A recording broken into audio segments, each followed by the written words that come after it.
ਸਲਾਮ ਸਤਿ ਸ਼੍ਰੀ ਅਕਾਲ ਨਮਸਤੇ ਅੱਜ ਅਸੀਂ ਮਲੇਰਕੋਟਲੇ ਹਾਂ ਔਰ ਮਲੇਰਕੋਟਲੇ ਦੇ ਵਿੱਚ ਅੱਜ ਮਾਈਨੋਰਿਟੀ ਦੇ ਰਾਸ਼ਟਰੀ ਅਧਿਆਪਕ ਬੀਜੇਪੀ ਦੇ ਉਰੇ ਆਏ ਆ ਕਮਾਲ ਸਿੱਦੀਕੀ ਸਾਹਿਬ। ਆਓ ਉਹਨਾਂ ਨਾਲ ਗੱਲ ਕਰਦੇ ਹਾਂ ਔਰ ਕੁਝ ਜਿਹੜੀ ਉਹਨਾਂ ਦੇ ਵਿਚਾਰ ਜਾਣਦੇ ਹਾਂ, ਉਹਨਾਂ ਤੋਂ कुछ सवाल जवाब करते हैं। बहुत बहुत आपका यहाँ पे वेलकम है जी मलेरकोटला में। इस वक्त जो है अगर हम माइनॉरिटी की बात करें, ज़्यादातर जो है बीजेपी को एंटी माइनॉरिटी माना जाता है। ज़्यादातर जो बात फैलती है, जो आती है, आप क्या मानते हैं?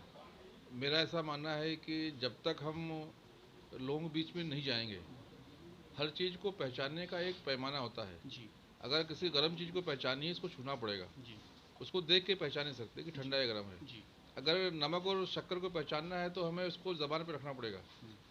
कांग्रेसियों ने भारतीय जनता पार्टी को दुश्मन बनाया और मुसलमानों ने दुश्मन मान लिया, कभी परखा नहीं। जी मैं हमेशा ये दावा देता हूँ कि आइए परखिए कि आखिर हम दोस्त हैं दुश्मन हैं। जी तो अब लोग धीरे धीरे करीब आ रहे, परख रहे और ये पा रहे कि भारतीय जनता पार्टी जिसको दुश्मन बनाकर दूर रखा गया और हमारा शोषण किया कांग्रेस ने, वो तो हमारी दोस्त पार्टी है। और ये जो भारतीय जनता पार्टी बनाई भी गई है, इसके अगर इतिहास भी जाकर देखेंगे तो इसके बनाने वाले कौन हैं? जब 6 अप्रैल 1980 को भारतीय जनता पार्टी की स्थापना हुई तो उसको बनाने वाले थे स्वर्गीय अटल जी, जो देश के प्रधानमंत्री हुए और दुनिया के सबसे अच्छे नेता हुए। उसके बनाने वाले थे श्री आडवाणी जी, जो उसके जनरल सेक्रेटरी बने, श्री मुरली मनोहर जोशी जी, जो उसके जनरल सेक्रेटरी बने, और जो तीसरे जनरल सेक्रेटरी बने वो हाजी सिकंदर बख्त थे, जो कांग्रेस में एक बड़े चेहरा थे, लेकिन कांग्रेस की गलत नीतियों के कारण वो कांग्रेस छोड़कर भारतीय जनता पार्टी को बनाने में शामिल हुए और भारतीय जनता पार्टी से मुसलमानों को जोड़ने की कोशिश की। लेकिन कांग्रेसियों ने ऐसा गुमराह करके रखा था कि मुसलमान उसको समझ नहीं पाया, और समझ पाता तो आज मुसलमान दलित, पीड़ित, शोषित से बदतर हालत में नहीं होता। कहीं ना कहीं देखिए, हमेशा एक बात आती है, वो मीडिया से ले लीजिए, इधर से ले लीजिए, उधर से ले लीजिए, कि जो मुस्लिम समाज को साइड लाइन किया जाता है बीजेपी की तरफ से। ये पहले भी मेरा यही सवाल था, लेकिन उसमें कहीं ना कहीं फिर आप समझा क्यों नहीं पा रहे? कारण क्या है? कहाँ से, किस तरह से आप उस अपनी बात रखेंगे कि वो ये समझ सकें कि मुस्लिम जो बीजेपी है वो कांग्रेस मुसलमान की दुश्मन है और बीजेपी नहीं है? ये किस तरह से समझाएंगे आप, क्योंकि अभी तक वो समझा नहीं पा रहे? ये तो सच बात है कि इसमें समझाने की आवश्यकता नहीं है। देश को आज़ादी के 75 साल हो गए, 75 सालों में 65 साल तो कांग्रेस ने राज किया। जी और कांग्रेस ने जब सच्चर समिति की रिपोर्ट लाई, जब राजेंद्र सच्चर को उन्होंने कमेटी बनाकर देखा कि जाओ देखो कि मुसलमान किस हालत में है, तो उन्होंने रिपोर्ट दिया कि मुसलमान तो हाशिए पर है, मुसलमान की हालत दलितों से बदतर है। जो आज़ादी के वक्त 35% 40% नौकरियों में हुआ करते थे, वो आज 2% भी नहीं है। अगर नौकरियों में है तो चपरासी हैं, झाड़ू मारने वाले हैं, बड़े ऑफिसर नहीं बच गए। तो ये तो जिसने हमारी हालत खस्ता कर दी, जिसको हमने वोट देकर पंचायत का प्रधान से लेकर प्रधानमंत्री बनाया, उसने हमें धोखा दिया। तो दुश्मनी और क्या हो सकती है पहचानने के लिए? जी क्या बताएंगे किस तरह की अभी तक जो, अगर माने कि वो बीजेपी जो है मुस्लिम के साथ है, क्या ऐसे काम अभी तक उन्होंने जो किए हैं मुस्लिम्स के लिए? जो मेरा ऐसा मानना है कि भारतीय जनता पार्टी भारत के नागरिकों के लिए काम करती है। वो कभी जाति में, धर्म में, रंग में भेद करके काम नहीं करती। जी और जो जो योजनाएं लेकर आई, आप मुद्रा योजना लेकर आई, मुद्रा योजना में सबसे ज़्यादा फ़ायदा अगर हुआ है तो मुसलमान को हुआ है, क्योंकि मुसलमान को गारंटर नहीं मिलता था। जी उसमें 10,000 से लेकर 10 लाख का लोन बिना किसी गारंटी के मिलता है। गरीब की पहली बार अगर किसी ने गारंटी ली है तो प्रधानमंत्री मोदी जी ने सबसे ज़्यादा अगर फ़ायदा हुआ है तो मुसलमान को हुआ है। जनधन योजना आया, जनधन योजना में बिना किसी गारंटर के खाते खुल रहे थे, बिना पैसे दिए जीरो बैलेंस में खाते खुलने शुरू हुए। सबसे ज़्यादा खाते कौन खुलवाए? अगर देश में 50 करोड़ खाते खुले तो उसमें 25 करोड़ खाते तो मुसलमानों खुले, क्योंकि उनके पास जब वो बैंक में जाते थे तो बैंक मैनेजर कहता था आप गारंटर लेकर आओ। उनके पास गारंटर होता नहीं था। 1,000 रुपये लेके आओ, 1,000 रुपया तो इकट्ठा कर सकते थे, लेकिन उनको इंट्रोड्यूस करने वाला कोई मिलता नहीं था, इसलिए उनके खाते खुलते नहीं थे। उनके जो पैसे आते थे वो चावल के डब्बे में, आटे के डब्बे में रखे जाते थे, उनका ट्रांजिशन नहीं दिखता था। जब ट्रांजिशन नहीं दिखता था तो उनको आगे लोन नहीं मिलता था। तो सबसे ज़्यादा खाते हमने खुलवाए। प्रधानमंत्री आवास योजना में सबसे ज़्यादा फ़ायदा मुसलमान को हुआ। आपका जो अभी आयुष्मान भारत योजना में जब 5 लाख का इलाज मुफ्त में शुरू हुआ, कार्ड बनाकर देने लगे हम, तो उसमें भी सबसे ज़्यादा फायदा हुआ। सर सारी योजनाएं अगर देखेंगे तो सबसे ज़्यादा फायदा मुसलमान का हुआ, क्योंकि मुसलमान गरीब है और भारतीय जनता पार्टी गरीब कल्याण के लिए काम करती है। भारतीय जनता पार्टी की जो नीति है वो पंडित दीनदयाल उपाध्याय की नीति में चलती है, अंत्योदय। अंत्योदय मतलब जो समाज का अंतिम आदमी है, जो पीड़ित है, जो शोषित है, जो वंचित है, जो परेशान है, जो बेहाल है, उसके उत्थान के लिए काम किया जाए। देखिए जमाल साहब, आपकी बात ठीक है, आप बहुत सारी आप बातें कर रहे हैं, लेकिन कहीं ना कहीं देखिए जो बीजेपी कह रही है और जो कर रही है उसमें फ़र्क नज़र आ रहा है। आप यूपी में जाके देख लीजिए, यूपी में जो है इस वक्त जो पता चला है कि पिछली बार भी ज़्यादा मुस्लिम्स को सीट नहीं दी गई, इस बार भी यही सामने आ रहा है कि बीजेपी जो वहाँ पे यूपी में मुस्लिम्स को साइड लाइन किया जा रहा है, या उनके शहरों के नाम बदले जा रहे हैं, या अब्बा जान या चचा जान के तौर पे नाम लिए जा रहे हैं।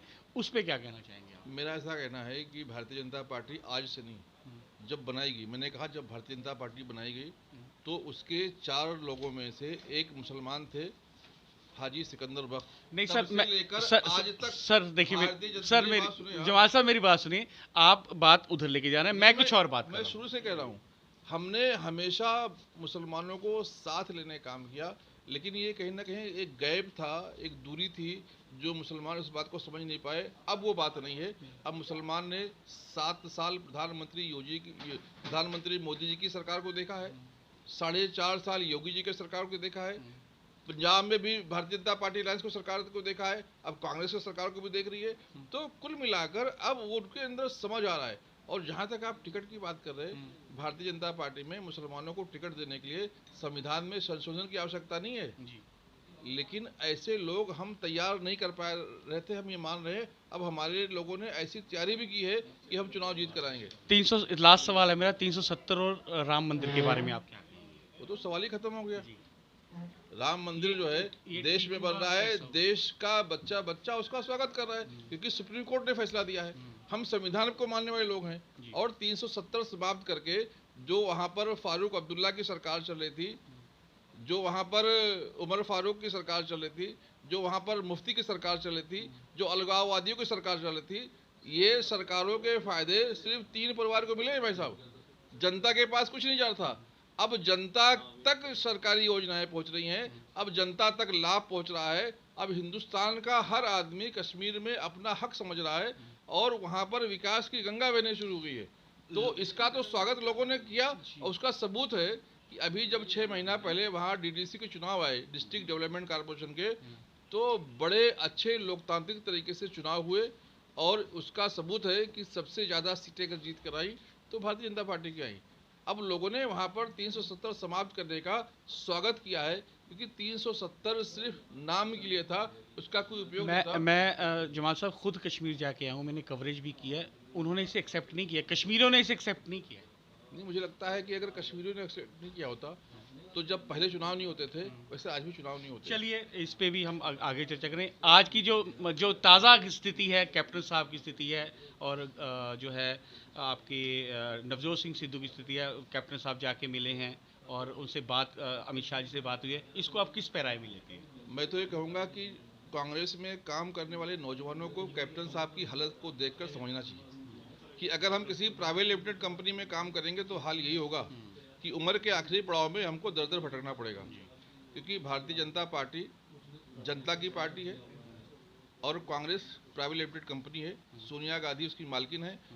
कैप्टन साहब आज तक एक मालकिनी के लिए काम कर रहे थे, मालकिन ने उनको जो है उपयोग किया और अब बाहर का रास्ता दिखा दिया। भारतीय जनता पार्टी ने हमेशा ऐसे लोगों का स्वागत किया है। कैप्टन साहब एक बहुत अच्छे नेता हैं और कैप्टन साहब ने कांग्रेस को यहाँ डूबने से बचाया था, लेकिन अफसोस है कि कैप्टन साहब के साथ ऐसा रहा है। मैं तो आपके माध्यम से कहूँगा कि कैप्टन साहब को भारतीय जनता पार्टी के साथ आना चाहिए, जनता के साथ जुड़ना चाहिए, जनता के लिए काम करना चाहिए, और मुझे लगता है कि उनका फ़ायदा पंजाब को होने वाला है। काले कानून जो हैं, जिनके किसान काले कानून बोल रहे हैं, जो बीजेपी सरकार ने बनाए हैं, ठीक है गलत है? इस सरकार ने जनता के हित में, किसान के हित में फ़ायदा पहुँचाने के लिए कानून बनाया है। अगर हमारे किसान भाई को लगता है कि इसमें कोई त्रुटि है, कोई कमी है, सरकार ने हमेशा दोनों हाथ खोलकर स्वागत किया है। प्रधानमंत्री जी हमेशा दावत दिया है, क्योंकि प्रधानमंत्री मोदी जी किसान की चिंता करने वाले व्यक्ति हैं। आप जब वो मुख्यमंत्री थे, पहली बार किसी ने किसानों के फायदे के लिए सॉइल हेल्थ कार्ड का स्कीम निकाला। इसके पहले कभी ज़मीन की सेहत चेक नहीं की जाती थी, किसमें आलू होगा, किसमें प्याज होगा, किसमें धान होगा। पहली बार उन्होंने जो है किसान के लिए सोचा। पहली बार किसानों को सम्मान देने के लिए किसान सम्मान निधि निकाली, जिसमें साल में 6,000 रुपया किसानों को पेंशन दिया जा रहा है।